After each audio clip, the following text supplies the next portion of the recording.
An important message before we begin. This AI-generated video podcast is intended solely for general learning and educational purposes. While we strive for accuracy, the AI may occasionally produce errors or incomplete information. Please consult qualified professionals and conduct your own research before making any legal, financial, or business decisions based on this content. Okay, let's dive in. Imagine this. You're at work, right? Maybe you're, I don't know, tinkering with something, coding, maybe just thinking about a team problem over coffee, hmm and bam, it hits you. An idea. Like a genuinely novel idea, maybe even something patentable. A real light bulb moment, something that could really help the company. Exactly. And almost instantly, this other thought pops up. And it's kind of a tricky one. Who actually owns this idea? Is it mine? Did I think of it? Or does the company own it because, well, you were on the clock, No. using their computer, thinking about their problem? Yeah. Or what if you figured it out over the weekend, but it's, super related to your job? Where's the line? It's a fantastic question, and it really gets to the core of how innovation works today. Yeah. You're touching on IP law, employment law, the whole relationship between creators and companies. Right. And that whole complex, sometimes kind of murky area, that's exactly what we're digging into today. We're focusing on what the experts call service inventions. Which basically means inventions made by employees, Yeah. during their employment. It's super important because, let's be real, most innovation doesn't just happen in a vacuum.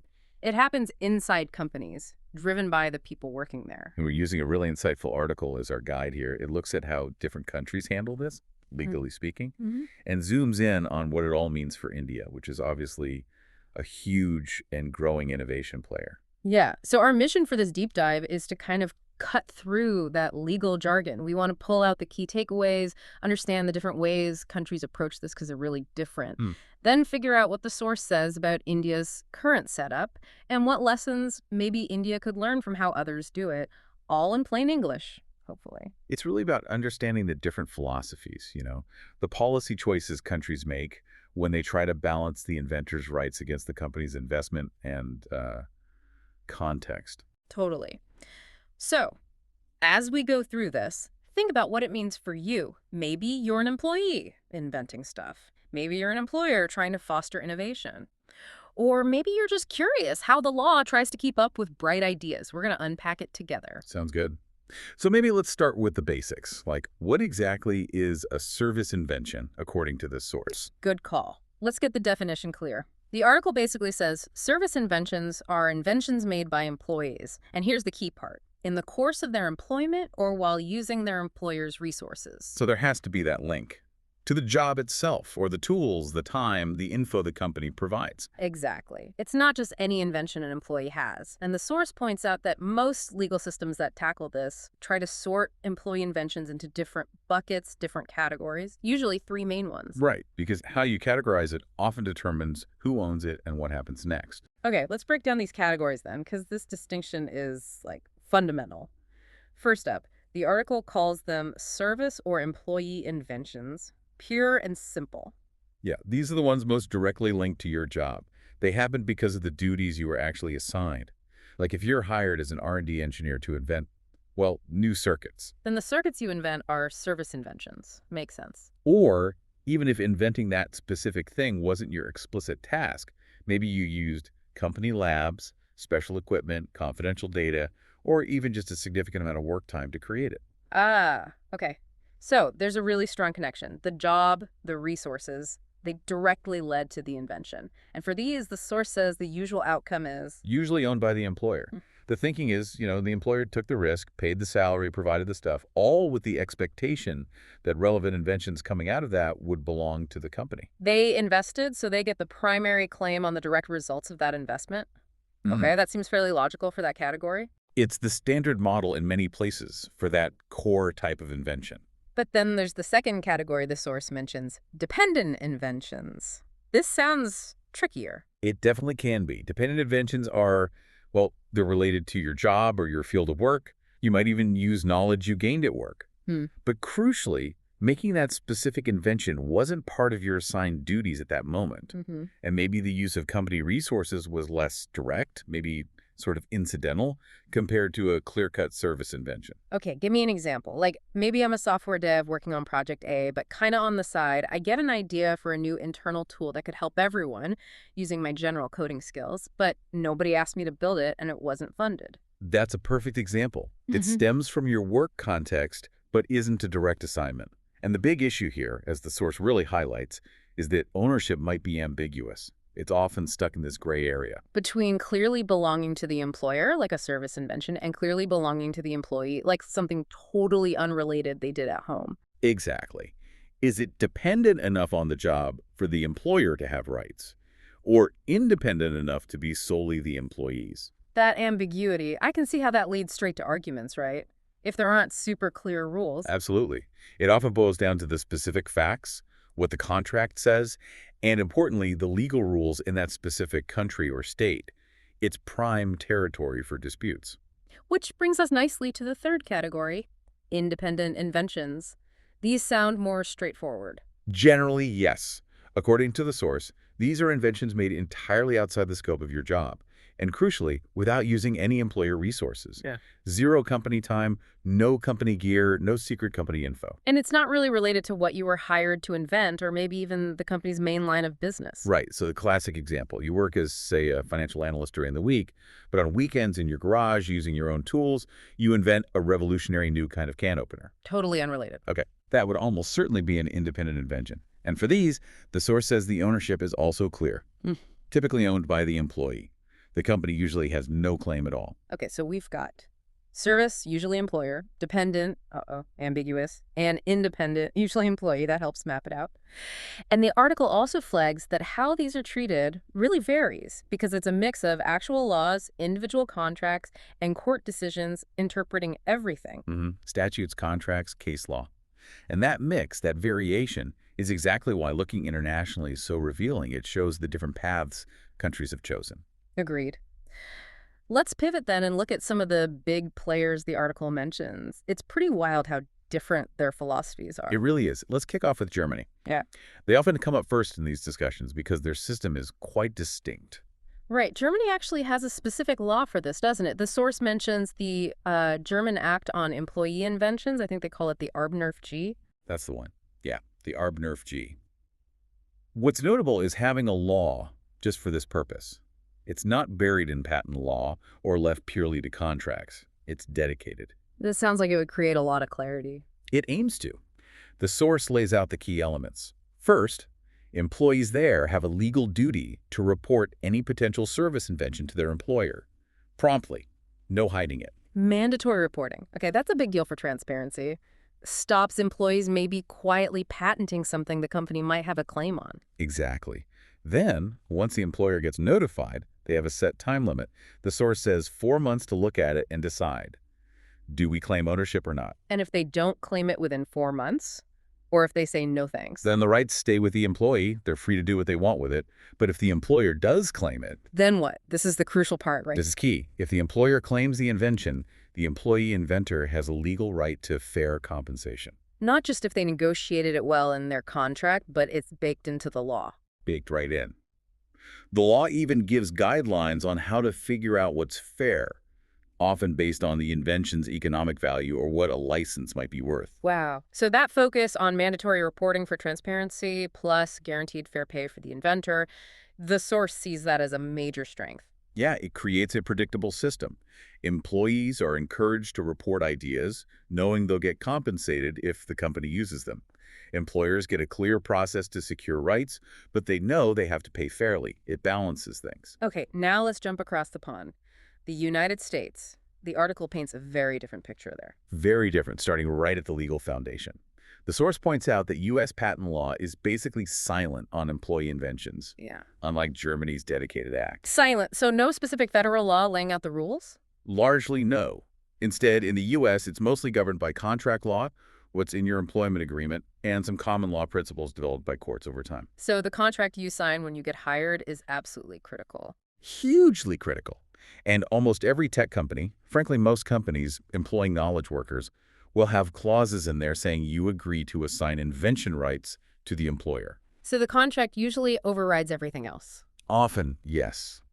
but there are some default rules, kind of background principles from court decisions, that can apply if the contract is missing something or if there's no contract. Right. The source mentioned two of these, the hired to invent idea and the shop right. Okay, hired to invent is pretty much what it sounds like. If your job description specifically involves research, development, inventing things. It's like that R&D engineer again. Exactly. Then the inventions you create as part of that specific job are generally owned by the employer. They hired you to invent, so the inventions belong to them. That makes intuitive sense. But what about this shop right? That sounds different. Less about the job title, more about how it was made. Precisely. The source explains shopwright comes up when an employee invents something using company resources, maybe their time, materials, equipment, labs, but inventing that thing wasn't actually part of their job duties. Ah, like that administrative assistant example from earlier who uses company software to create a new efficiency tool on the side. Perfect example. They weren't hired to invent software tools, but they used company resources to do it. So what happens then? Does the company own it? Does the employee? Either, exactly. The source says the employer gets a shopwright, which means they get a non-exclusive, royalty-free license to use that invention internally in their own business. They don't have to pay the employee for it. Okay, so the company can use it for free, but who owns the patent, the actual invention itself? The employee keeps ownership. They can patent it, they can license it to other companies, but the employer who provided the resources gets that free pass to use it too. Huh. That's a really interesting middle ground. The employer gets usage rights because their stuff was used, but the employee keeps the actual ownership. But it begs the question, what counts as using company resources? Is using your work laptop at home for an hour enough? Yeah, this source doesn't dive into the case law specifics, but it implies that line can be fuzzy and often decided by courts, which adds a bit of uncertainty compared to clearer statutory rules. And like we said, most modern employment contracts have broad assignment clauses that usually make the employee give up ownership anyway, making the shopwright less relevant in many situations. So the contract tends to trump these background rules, which leads to what the source calls the main strength of the U.S. system, flexibility and freedom of contract. Right. It lets companies and employees tailor agreements, which can be good. But the flip side, as the source kind of hints, is that employees might have fewer guaranteed rights to things like compensation compared to places with law-setting minimums, unless they manage to negotiate a really good contract. Bargaining power matters a lot. Okay, let's hop back across the Atlantic, the United Kingdom. Another variation, the source says, not quite like Germany or the U.S. That's right. The U.K. uses its main patent law, the U.K. Patents Act 1977, to handle this. So it's in this statute, but different from Germany's separate act. And what does the U.K. Patents Act say? It says the employer owns an invention if it was made by an employee in the course of his duties. That phrase, in the course of duties, is often interpreted quite broadly by UK courts. Or if it was made doing something specifically assigned where inventions might be expected. Okay, so again, if it's linked to the job, employer likely owns it. Similar concept to service invention. Pretty much. But here's the UK twist. The Act includes a provision allowing employees to potentially get extra money, compensation. Ah, like in Germany? Well, yes and no. There's a catch, and it's a big one. The employee can only seek this compensation if the invention provides an outstanding benefit to the employer. Outstanding benefit. Wow, that sounds way harder to prove than just fair compensation. It is. It means the invention has to be, exceptionally valuable to the company, financially or otherwise. Way beyond what you'd normally expect from someone in that role. Actually proving that outstanding benefit and calculating its value is a major hurdle for employees. So the UK law allows for extra pay, but sets a really high bar to get it. Still, the source notes that having any provision for reward, even a tough one, is significant. It acknowledges that sometimes employees create something so valuable they deserve more than just their salary. It's a legislative nod in that direction, even if the path is narrow.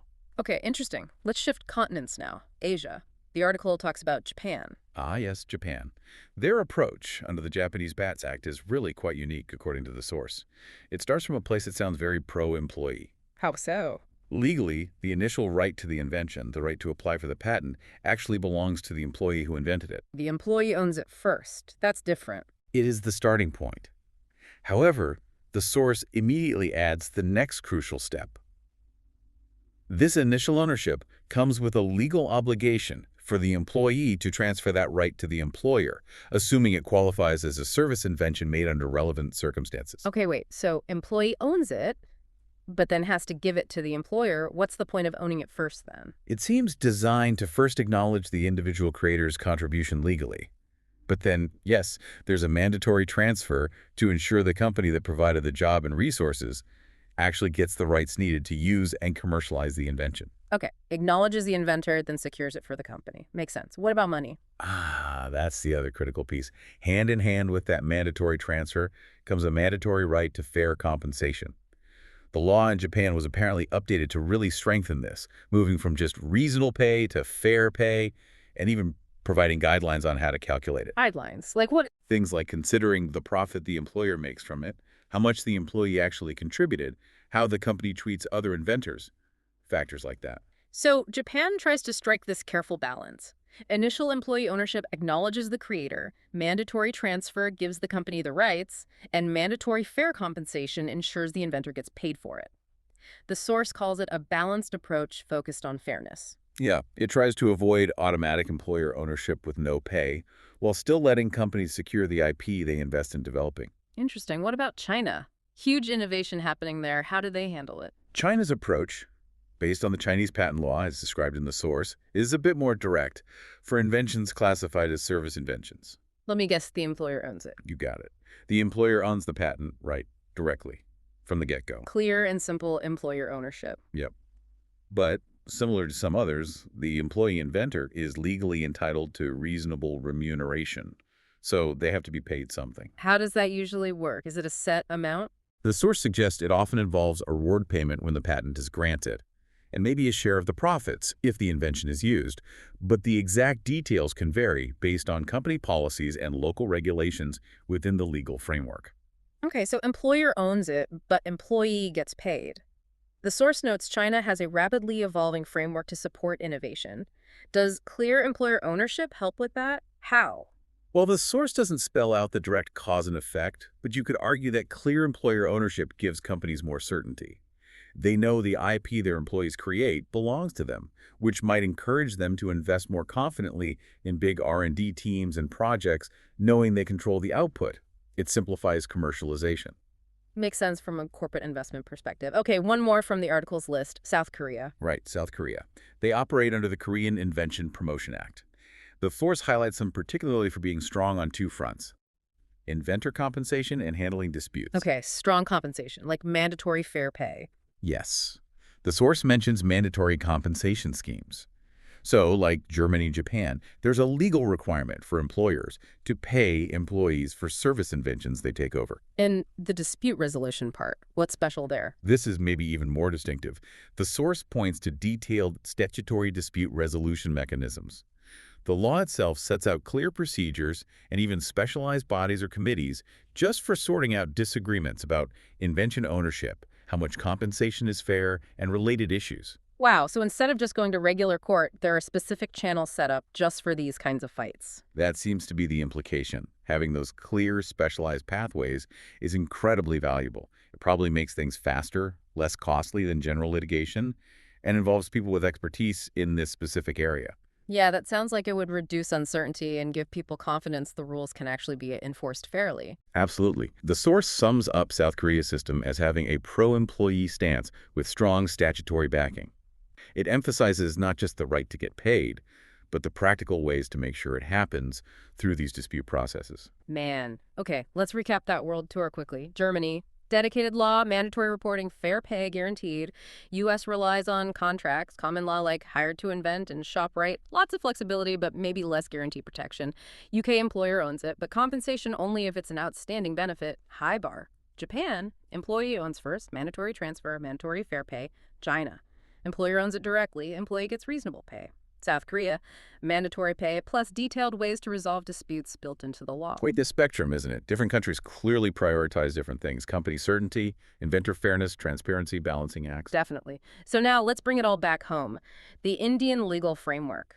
Based on this article, what's the story in India? Well, the absolute core issue, the central point the article hammers home, is that India does not have a specific statute dealing with service inventions? Nothing. No dedicated law like Germany or South Korea, not even specific sections in the main patent act like the UK or Japan. Nope.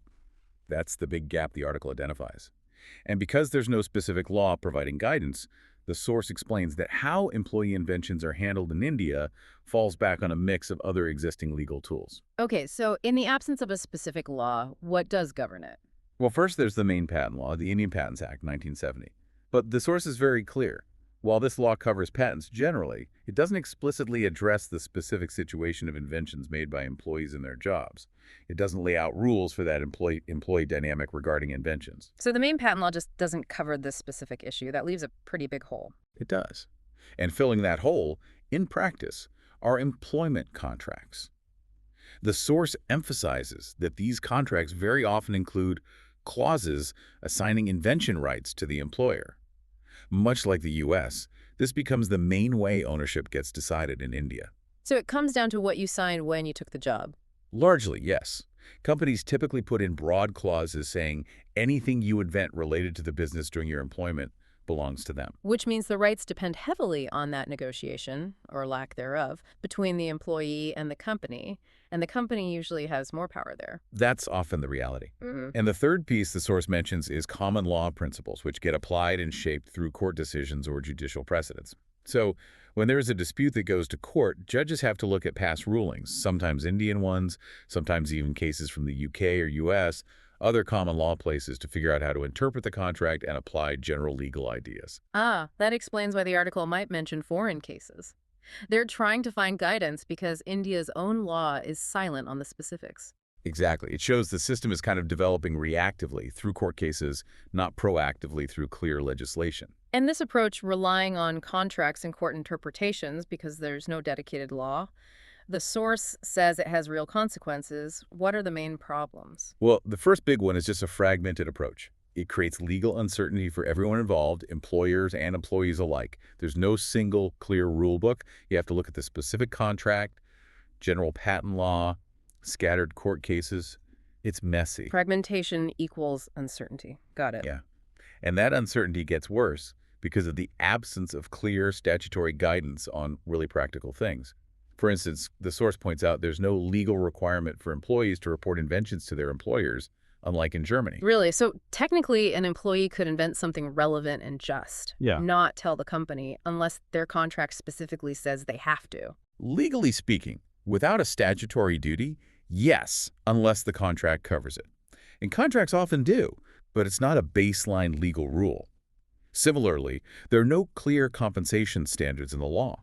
If the company takes ownership based on the contract, is the employee entitled to any extra payment? Beyond their salary. Beyond their salary. The law doesn't say. It's entirely up to the contract. Or maybe, just maybe, a court might award something based on broad fairness principles, but that's very unpredictable. So unlike all those other countries we discussed with mandatory fair or reasonable compensation, or even the UK's outstanding benefit rule, India has no legal baseline for rewarding employee inventors. That's the crucial gap the article highlights. And tied to that, there's also a lack of clear, specialized dispute resolution processes for these specific types of disagreements. No special IP tribunals or mediation like South Korea? Not specifically for service invention disputes, according to the source. So if there's a fight, it usually has to go through the regular court system, which can be slow, extensive, and might involve judges who aren't specialists in this niche area. Okay, so fragmented approach. No clear rules on reporting or pay, no special way to handle disputes. The source says this leads to inconsistency. Exactly. How any given situation is resolved can vary a lot, depending on the exact words in the contract and how a particular judge sees things on that day. No predictability. That really makes you wonder. How does all this uncertainty and lack of clear rules actually affect innovation in India? Or fairness for employees? It's a major concern raised by the source. For employees, knowing that your contract likely gives away all rights, and there's no guarantee of extra reward even for a brilliant invention, well, it can be demotivating, right? Yeah, why go the extra mile? Why pour your creativity into something beyond your exact tasks if you know the company just takes it and you get nothing extra? It could especially stifle those dependent inventions, the ones that come from employee initiative just outside their direct duties. And for employers, is the uncertainty bad for them too, even if contracts usually favor them? Good question. The source suggests yes. Even with strong contracts, enforceability can be challenged. Without clear legal definitions of service versus dependent, employers might face court battles over inventions in that gray area. Resolving these through lengthy, costly litigation isn't ideal for business certainty either. So while contracts might seem to give them the upper hand, the overall lack of legal clarity creates a less stable foundation for investing heavily in employee-driven R&D. Okay, so the current setup isn't just complicated. It has real downsides for both inventors and the companies relying on them. Given all this, what does the source propose? What can India learn? And what should it do? Well, the article really shifts gears here and argues strongly that if India wants to be a top-tier global innovation hub, fixing this legal gap is essential. It suggests India can learn a lot by looking at the successful parts of the systems we've discussed elsewhere. Okay, let's break down the specific recommendations the article makes for India, maybe connecting them back to those international examples. First one seems to be, get clear on ownership. Yes. The source says India should formally define the categories of employee inventions in law. Clearly spell out what counts as a service invention, a dependent one, an independent one. Put those definitions we talked about right into the law books. Exactly. And then the law should also clearly allocate the default ownership rights for each category based on the employment situation. This reduces the total reliance on potentially one-sided contracts or unpredictable court rulings. Set clear starting points. So everyone knows the basic rules of the game. Makes sense. Recommendation 2, mandate disclosure obligations. Yeah, taking a cue from places like Germany, the source suggests making it a legal requirement for employees to tell their employer about any potential service or dependent invention they create within a set time frame. Make reporting a duty under the law, not just maybe in the contract. Right. And introduce clear timelines and procedures for that reporting and for the employer's response, claim it, release it, etc. Again, think Germany. The article argues this transparency helps everyone. Employers know what's being created, they can evaluate it properly, and it brings everything under the legal framework, reducing secret IP squirreled away. Transparency builds trust, or at least predictability. Okay, third recommendation, and this sounds like a big one for India. Fair compensation for inventors. This is probably the most radical proposed change from the current Indian situation described. The source argues forcefully for statutory provisions laws that require fair or reasonable payment for employees when the employer takes ownership of their service or dependent invention. Meaning inventors would have a legal right to get paid extra even if their contract doesn't mention it. That's the idea. It establishes a legal floor, a minimum standard. It says your inventive contribution is worth something beyond your salary if the company profits from it. And to make that work, the source adds, India needs mechanisms to calculate that compensation. Oh, cupping number. No, the article suggests looking at how other countries handle it. Maybe factor in the commercial success of the invention, perhaps adapting the UK's outstanding benefit idea, not for eligibility, but for calculating the amount. Or look at the more structured approaches in Japan or South Korea that consider company profits, inventors' role, industry norms, etc. The point is to have a clear, defined process for figuring out what fair actually means in rupees. Having a calculation method would add teeth to the requirement and hopefully reduce arguments about the amount. Okay, what about when arguments do happen? That's the fourth recommendation. Set up a dedicated dispute resolution framework.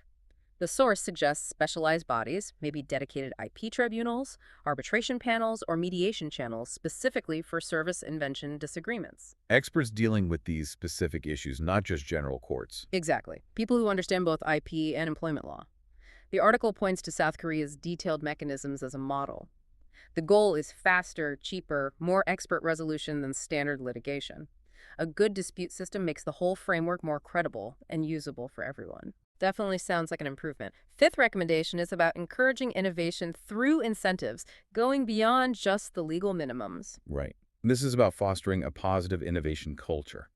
The source suggests promoting employer-inventor collaboration, maybe through things like letting employees keep some minor rights, offering co-ownership in some cases, or setting up royalty-sharing deals even when the company owns the main patent.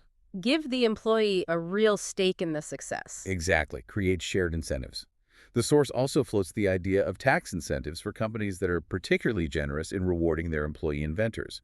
Make it financially easier or more attractive for companies to go above and beyond the legal minimum compensation. Use tax policy to nudge companies towards rewarding creativity more. Clever.